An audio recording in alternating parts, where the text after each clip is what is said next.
మా అసోసియేషన్ వాళ్ళు కూడా అంటే ఇప్పుడు ఝాన్సీ కూడా తను మాకు చాలా పెద్ద సపోర్టర్ అండి. లేడీస్ తరపున చాలా ధైర్యంగా నేను ఎంత ముందుకు వెళ్తానో నాకంటే డబల్ సేవ చేయడానికి ఎప్పుడు ముందు ఉంటుంది. సో అలాంటిది ఇప్పుడు మా అసోసియేషన్ వాళ్ళు కూడా దిగొచ్చి ఈ రోజు వరకు అసోసియేషన్ వాళ్ళు ఏదో ఒక మీటింగ్ పెట్టి ఆడవాళ్ళు ఇలా అన్నారు అలా అన్నారు అనే దానికి ఏ రోజు ముందుకు రాలేదు. కానీ ఈరోజు మా ప్రెసిడెంట్ గారు మా నరేష్ గారు ముందుకొచ్చి ఇక్కడి నుంచి ఎవరైనా సరే ఒక అబ్యూయస్ వర్డ్ ఏదైనా సరే తప్పుగా ఆడదాని గురించి ఒక బూత్ మాట మాట్లాడినా సరే సభ్యత్వం క్యాన్సిల్ చేస్తామని వాళ్ళు మీ సభాముఖంగా చెప్పడం జరిగింది. ఈరోజు నేను చాలా పెద్ద అచీవ్మెంట్ చేసిన అంత హ్యాపీగా ఫీల్ అవుతున్నానండి. మనందరికీ కూడా మీరందరూ సపోర్ట్ చేయడం మాకు చాలా ఆనందంగా ఉంది. సో ఇక్కడి నుంచి మా వాళ్ళే కాదు మీ వాళ్ళు కాదు ఎవరైనా సరే ఆడవాళ్ళ గురించి మాట్లాడేటప్పుడు 100 సార్లు ఆలోచించండి.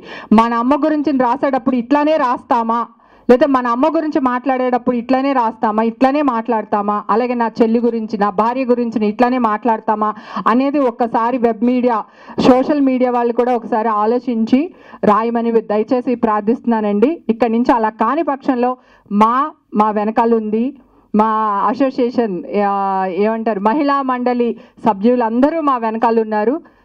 తర్వాత మీ ఇష్టం. ఇది వార్నింగ్ అనుకోకండి, రిక్వెస్టే అనుకోండి. స్టార్టింగ్ కదా రిక్వెస్ట్గానే అడుగుతున్నాను ప్లీజ్.